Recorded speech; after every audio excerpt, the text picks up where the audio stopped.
Hello, and welcome to Sideways. Do you ever mess things up? I do it all the time.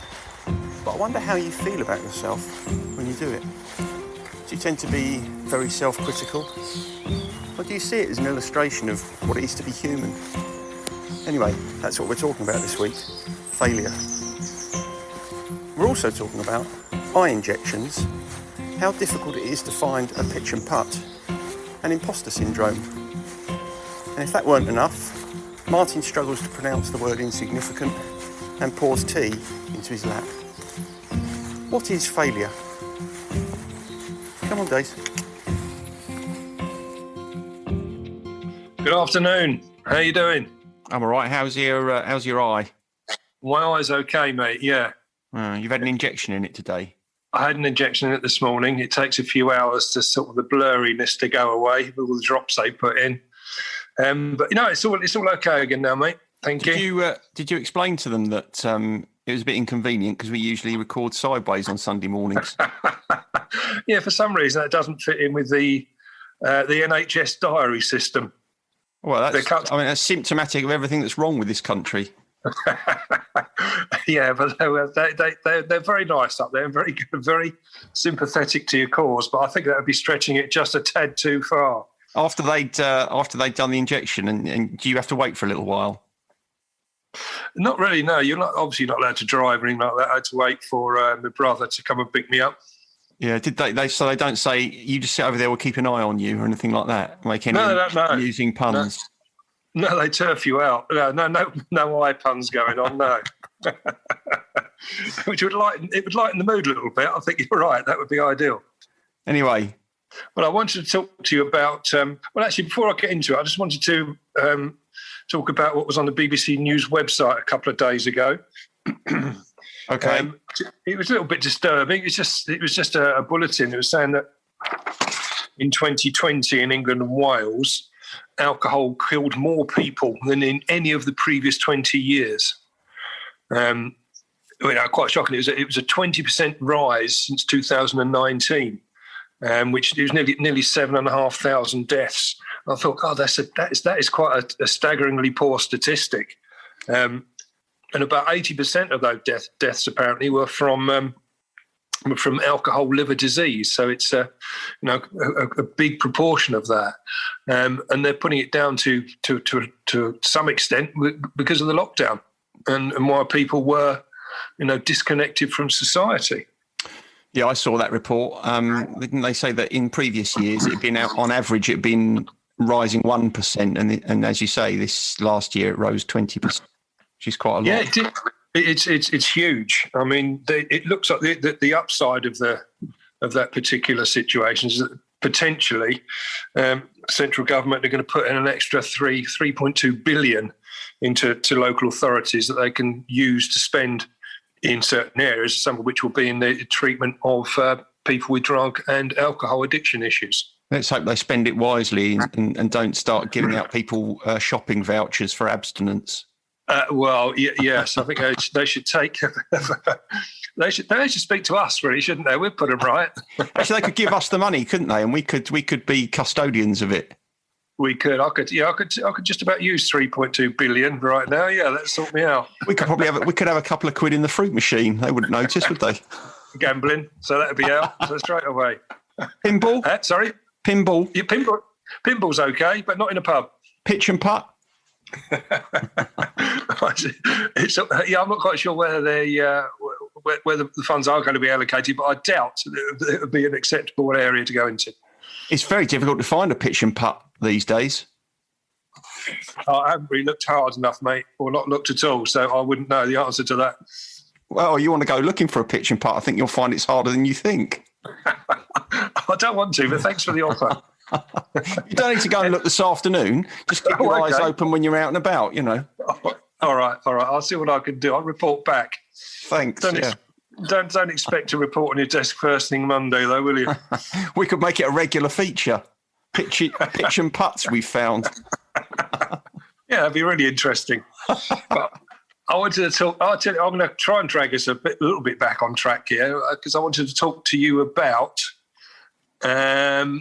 my heading for my notes was feeling like a failure. Something you know a lot about. Well, I think it's something we all suffer from, isn't it? Not just those people in addiction, but everyone seems to. Whenever you talk to someone about it, I talked to a few people before I did the notes, really, and it just seemed things that came up were things like, like that feeling came on when the driving test, for example, if you hadn't passed your driving test, or any sort of exam, or not getting a job after an interview, seemed to make people feel like a failure. Or rejection, that came up from if you get rejected by someone. And one which we've talked about quite a lot in the past in other areas is social media comparisons, which can make you feel like a failure. And I know we looked at the fear of failure back in Series 1, Episode 13. So I wanted to look further into that, look at the emotion and the feeling of failure and how we sort of deal with that and counteract it, if you don't mind. Yeah, that sounds good. What are you laughing at? I'm just laughing at the fact that of course you've got it all on a spreadsheet, haven't you? What we cover in which episode. Exactly. I mean, I wouldn't even know we'd already done fear of failure, to be honest. Well, yes. Well, I keep an eye on these things. The last thing I want to do is... My numbering's been better recently, though, hasn't it? It's been remarkably accurate, which is unusual for you. Yeah, I've been trying to do it properly to avoid triggering you. Well, I think you failed a lot of the time in the past when you're trying to get to grips with the numbering system. Well, that's interesting. It's interesting that you say that I failed, because maybe you're going to come on and talk about it, but it kind of prompts a question. Can I ask my question, or should I wait and see where you're going to lead? No. Fire away, because I think I know what you're going to ask. But go ahead. Go on. What am I going to ask? How do we define it? Well, yeah, I am kind of going to ask that. I mean, you said that I had failed in avoiding triggering you, but I wonder, is it possible for someone else to tell you failed at something? Really? Yeah, I think so. But it depends how you react to it, doesn't it? But I suppose what I meant was, if someone tells you failed, does that automatically give you a feeling of failure? It's going to prompt it, isn't it? Unless you're strong in your own beliefs on that. I mean, I was using it as a flippant remark, so I don't really expect you to start psycho-analysing me over it all, dragging me through the mire. It was a throwaway comment. So, yeah, okay, well, we go back to defining it then, because we all have our own benchmarks. It does feed nicely into what you were saying, really. We all have two people can look at the same set of circumstances, have different views on it anyway. But I think, normally if you try and look up what a definition of it, and it's quite hard to pin down. But basically, it's like the opposite of success. But the criteria for failure depends upon the context, and it may be relative to a particular observer, as we just said, or your belief system. There's a lot of things which make it difficult to say what failure actually is. So it depends on what would you say? How would you? Well, I don't think I'd be able to find a definition that's any smarter or different from the one that you've just given. I mean, I suppose it's defined by setting out to achieve something and not achieving it, in its simple terms, isn't it? Yeah. But I think the real interest around the question of failure is how much it matters and whether it's a good thing or something to be avoided. I think that's where the interest lies, to me. Okay. No, that sounds good. That does sound good. When I was looking at quotes, because I know you like me to throw a quote in from time to time. Yeah, one that came up, which sort of feeds beautifully or sums up recovery beautifully, which was by Winston Churchill. I'm sure he wasn't thinking about recovery when he said it, but he said, "Success is not final, failure is not fatal. It's the courage to continue that counts." Now, that when we're talking about to other people in their groups in recovery, people that might be struggling, it's exactly how we sort of sum it up. Because we haven't got a success, really. I'm not striving towards success in recovery. I'm just sustaining where I am to make sure I don't drift back to where I was. But a continuing sobriety, so a day without drink, is that a success? Yes. Right. It is, but it's not a final goal because it's just open-ended, isn't it? Yeah, I think absolutely, which is part of the problem with being weighed down by failure. Yeah, because and this is something we've discussed before. If you are weighed down by failure, then on the basis that you will always be able to improve pretty much any situation, by that definition, you're always failing, aren't you? If you're not hitting 100%, if you're not doing something perfectly, then, in strict terms, you're failing. We talked about the problems with perfectionism in the past, haven't we? Which episode was it? In which series? I'm not going into that now. No, because I'd fail to come up with the correct answer, because I'd have to look back through my notes. Just go before we leave Winston Churchill. I know we have left Winston Churchill, but just going back to him for a second. I think that you're right. That quote, he wouldn't have been talking about recovery, but of course he was a depressive, wasn't he, Winston Churchill? I think he had a lot of trouble with depression. If I might be wrong about that, but even if I am, I won't consider myself a failure. So if I am right, and he did have difficulties with depression, then one could easily apply that quote to getting through depression. Yeah, you could. I mean, he also said that giving up is the only sure way to fail. So, and that is true as well. As soon as you stop trying, you're definitely going to fail, aren't you? There's no even an element of success if you stop trying. Well, only if you want to succeed. Yeah, I'm again relating it with people that are in recovery.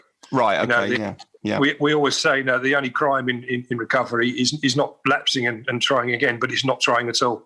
It's just giving up.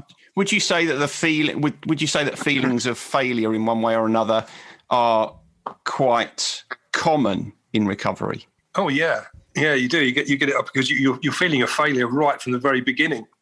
That you've got yourself into that situation. Or you perceive that it's something that you're directly responsible for, and you feel like you failed in life totally. Yeah, right. I mean, so it surrounds everyone in recovery, it surrounds everyone in active addiction. It's only when you go into recovery you start to sort that out and to get a bit of perspective and context on it. So when you're in recovery, I'm imagining that a lapse would make people feel like a failure. But are there other things? Are there other things that happen in recovery that have a tendency to make people feel the weight of failure? I suppose looking at we talked about it right at the beginning here, but using comparisons when people say, "Oh, I've only done a week," and right. Or I've only done a couple of days in sobriety. And they feel like, it's almost insignificant against other people that have a year or 2 years or 10 years in sobriety. Just say insignificance again, because no, because I might fail at it. The other thing I was wondering, I suppose, about feelings of failure in recovery is whether sometimes, having unrealistic expectations of yourself or being disappointed with things in your own life might hasten a move back to drinking. So, if you have succeeded in going into recovery, but if you continue to be hard on yourself and have a very kind of powerful inner critic, then I imagine there must be a greater likelihood of you feeling like a failure and then thinking, sod it, I might as well have a drink. You get that because you think things aren't happening quickly enough. You think you look around and you see people that are enjoying a sober lifestyle and you want that immediately, and you think you're sort of failing because you're not grasping that, and you don't grasp the fact that it's going to take time and effort, and it's not an overnight thing. It's not a quick pill and it's all done. So I suppose the very existence of peer support is one of the things that stops people from feeling like failures, because you can help to balance out those kind of dysfunctional thoughts for people, right? Yeah, you can. And I think just the fact you're around other people that are struggling in exactly the same manner you get a very positive spin on things, because it is you consider it at that point, a very lonely condition. No one else suffers as much as you. And then suddenly you're in a room full of people all battling the same demons. It makes you feel less like a failure at that point. I mean, you must get quite a few people who will perhaps coming to see you and say, I just feel like a complete failure. Yeah, people do feel like that. I mean, I suppose that's one of the reasons why I was asking about not just the definition of it, but why we might feel like that. Where does it come from? What sustains it? Because that feeling of being a failure comes from a feeling we have about ourselves generally. If we feel like we're not good enough, then it's much more likely that we will perceive the things that we do as not as good as they should be. Oh, I'm not a good enough parent. I'm not good enough at my job. It's like you're shrouded in failure all the time, not because you are actually failing, but because you feel so bad about yourself that you think it's inevitable that you will fail. So everything looks like a failure. I came across, when I was doing the research on this, about something called imposter syndrome. You may well be very well aware of that. And they're explaining it as if you go and start a new job and you jump into the office day one, you look around and you think, oh my God, I don't know if I'm qualified for that. I don't know if I'm going to be good enough for this. All these other people around me are cracking on with it. I feel like I am an imposter here. I mean, broadly, imposter syndrome can come from two places. It can come from you being in a situation in the workplace where you get insufficient feedback, so you don't really know how you're doing. If you get into a new job, you know what it's like. You think, well, I don't really know what I'm doing here. And if nobody ever tells you you're doing the right things or puts you straight when you're doing the wrong things, you kind of labour under that misapprehension that you've got no idea what's going on. Yeah. So there's this kind of vacuum of feedback, which tends to make people feel quite unsettled and can encourage a feeling of imposter syndrome. But the other place it can come from is childhood.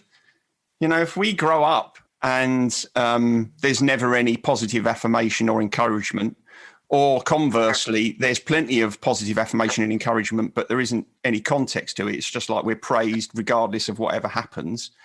Then we don't learn the value of ourselves. It's very difficult for us to see ourselves in a balanced and accurate way.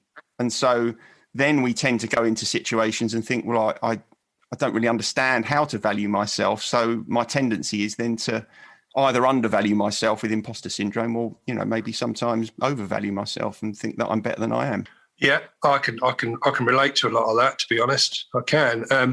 And something else that came up was, you sort of mentioned it earlier on with Winston Churchill, but they're talking about this one of the cycles. We've talked about it before, whether, mental health issues, whether they drive addiction or whether addiction drives the other one, or do they feed into each other, which it tends to do. So, they tend to feed each other and make things an awful lot worse. And they're talking about exactly that with a feeling of failure and depression. You can feel depressed, which makes you feel like a failure. Or if you feel like a failure first, it can lead to depression. And again, they can feed each other. And it's at that point, you've got to do something about it, which is what I wanted to talk to you about, really. And how do we combat that feeling of failure? Kind of going back to imposter syndrome, and because obviously that is a fundamental fear of failing. You feel as if you're failing constantly.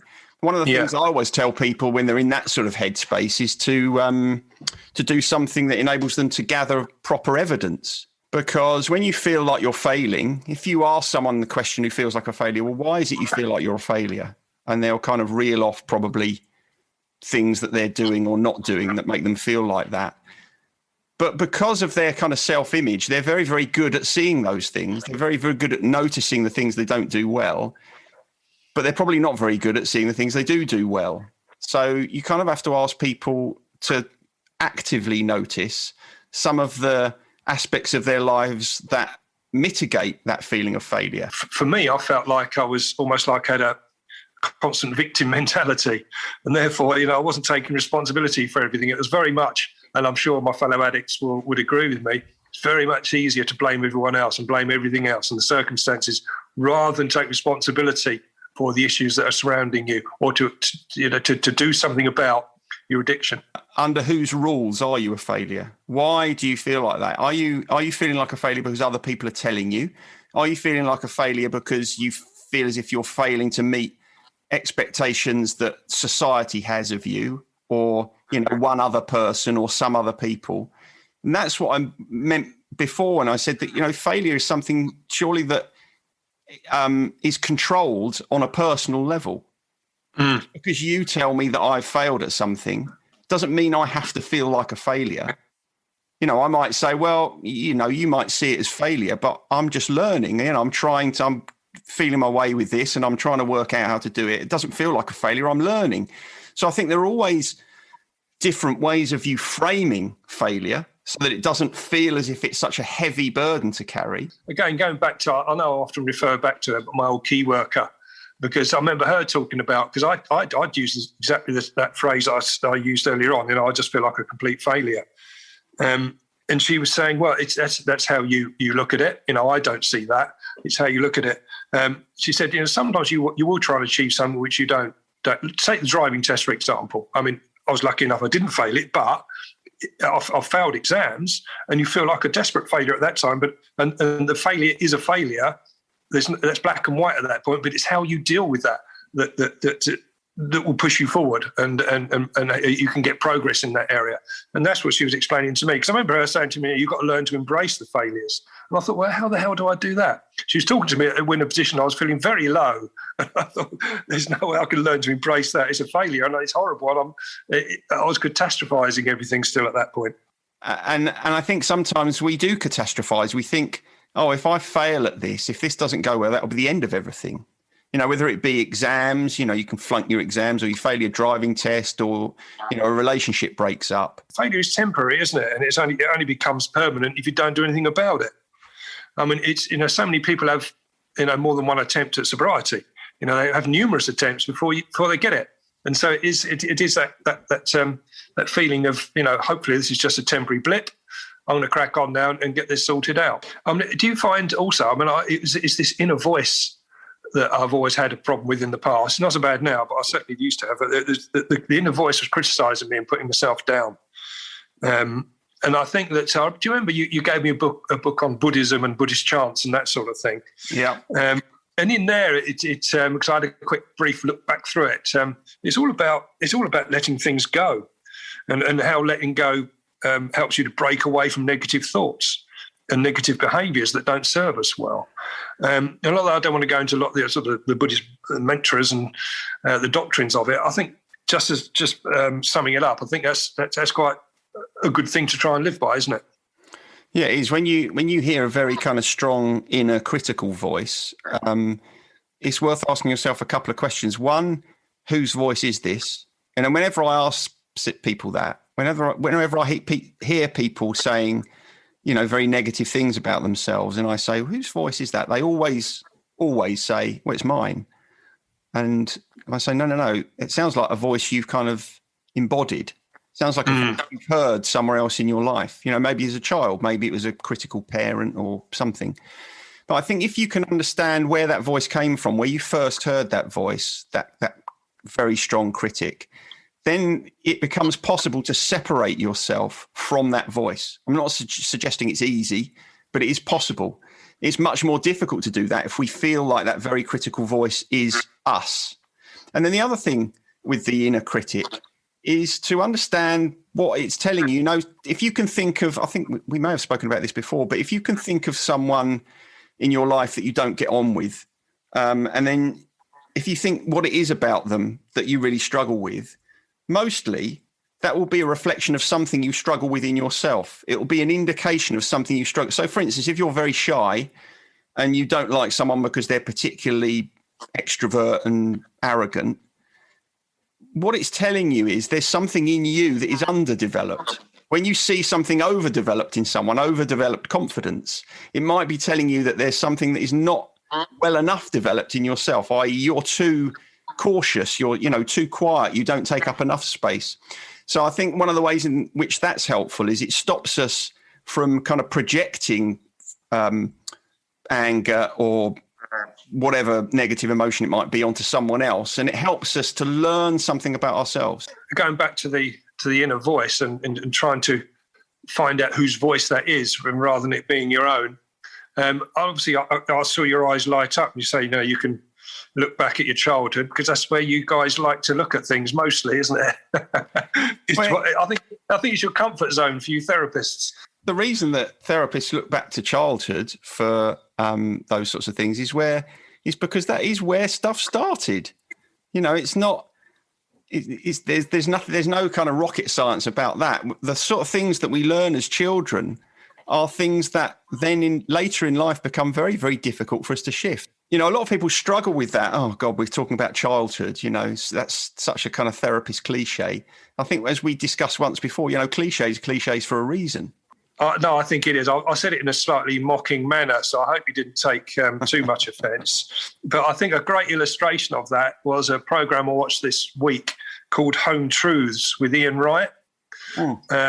And he was going into his very troubled childhood and the violence he used to see at home, and where his dad used to make him stand and face the wall whilst Match of the Day was on.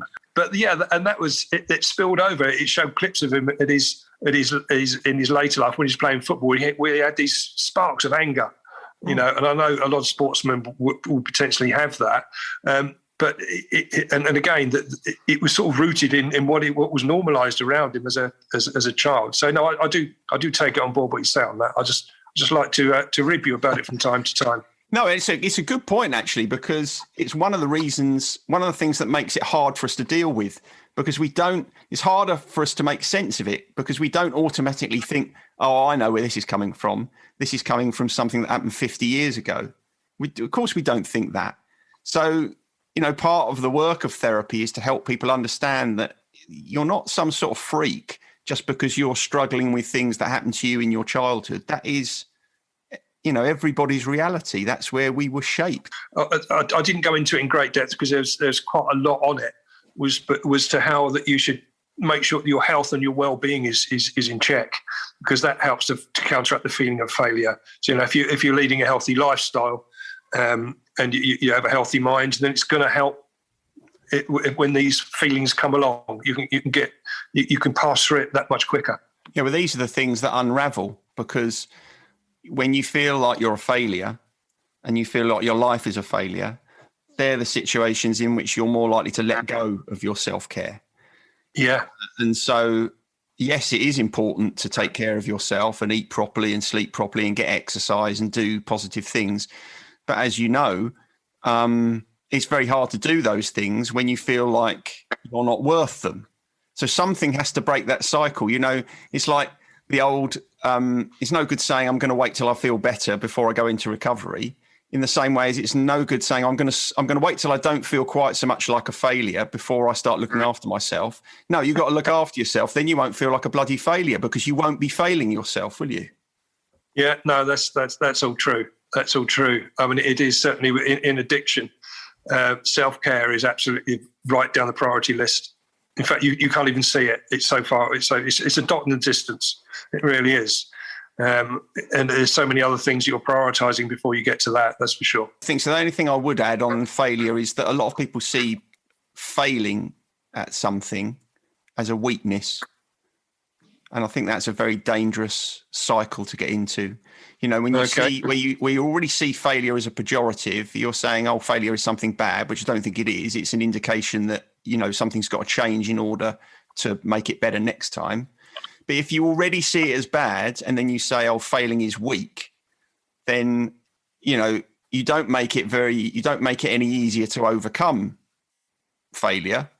And you're more likely to increase the kind of emotional difficulties you have by thinking it's weakness. In fact, the thing that's most likely, if you think that failure is weakness, is that you won't do anything at all because you'll be so afraid of failing. Good summing up. I like that. And I think gratitude plays a great part in trying to counteract the feeling of failure. Was that a segue? Yeah, it's a pretty poor one, really. You saw straight through it. I want to ask you if you've got anything particular you wanted to put on your gratitude list this week. Yeah, this week I'm going to have YouTube on my gratitude list. Okay. It is remarkable when pretty much anything you want to do, if you don't know how to do it, you can find it on YouTube. I mean, to me, that is the internet at its best.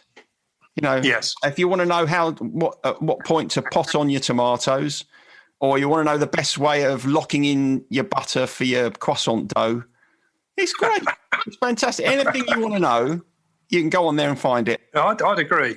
But on my gratitude this week, I'm going to put shorts. Short? What? You mean whiskey and brandy? wearing them rather than the alcoholic shot, for sure. Oh, why shorts then? Only because I was this week I was able to wear them at work, working outside for the first time since last summer, really. Well, that's an unpleasant thought. Well, it's only 3 weeks ago. I was working outside and it was below freezing. You know, we were turning up in the morning. It was -1, -2. So to get to the point in a relatively short period of time where it's warm enough to don your shorts and work outside, I was very grateful for that. There's a nice feeling of freedom about that. Yeah, nice. I've got my shorts on today as it goes. Well, I might have to. I just before we came on, I managed to spill some tea in my lap. It was luckily it was. I was just going to go up and pour some fresh tea, and I pulled the old cup over with cold tea, and it all went in my lap. So I've got to deal with that in a moment, and I might put some shorts on when I take these sopping wet jeans off. Sounds like you need to put some incontinence pads on. I don't know about shorts. That would have helped, certainly. Yeah. So anyway, Spotify search. Yeah. Not a great deal on putting in Failure. There is a rock band from LA called Failure. There's a track by Failure by. Do you remember the Lars? Yeah, I do. Yeah. Yeah, there's a track called Failure by them, which is okay. But my choice this week is a track called Failure by a band called Seethers, and they're a rock band originally from Pretoria, and they're out in America now. But when you look on Facebook, I think they've got nearly 3.5 million followers. You know, they're quite big. And again, it's a nice rocky, almost grimy sort of number. The one it's called Failure. So that's what I'm putting on the list this week because I really like it. Nice. The list's coming along nicely now. It is. So make sure you have a listen to it. I'm sure you'd enjoy that particular one. Yeah, I'm not sure I would. Has it got any acoustic guitar in it? No, it's not. It doesn't. There's no nod in the direction of anything folky, which is why I like it. Yeah, there's very much an absence of folk on your playlist, to be honest. Yeah, I think there's an absence of folk on Spotify. I think my algorithms stop it coming onto my lists. I've never played any folk stuff on there in the past. They're not going to bother me with it in the future. Yeah. Well, I hope your eye continues to improve. Yeah, it's pretty much back to standard now. So yeah. You're like Mr. Magoo. I was when Russ picked me up from the hospital. I couldn't see his car. I was going to get into the wrong car. I'd have ended up in Dagenham or something before I realised. Yeah, you'd have got in the front of a police car or in with a paramedic or something. Okay, right, mate. Okay. I'll speak to you soon. See you soon. Later. Bye. Bye. Sideways was created by Graham Landy and Martin Pankhurst. If you want to read more about our work or sort through the extensive archive of past episodes, just visit grahamlandywellbeing.co.uk/sideways-podcast. You can follow us on Twitter or Facebook or Instagram at Sideways Podcast, and you can email us if you have a question or if there's something you'd like us to cover. But most of all, we want to tell you how grateful we are that you come and listen, and we ask that if you've enjoyed what you've heard, that you spread the word. And we'll see you next week.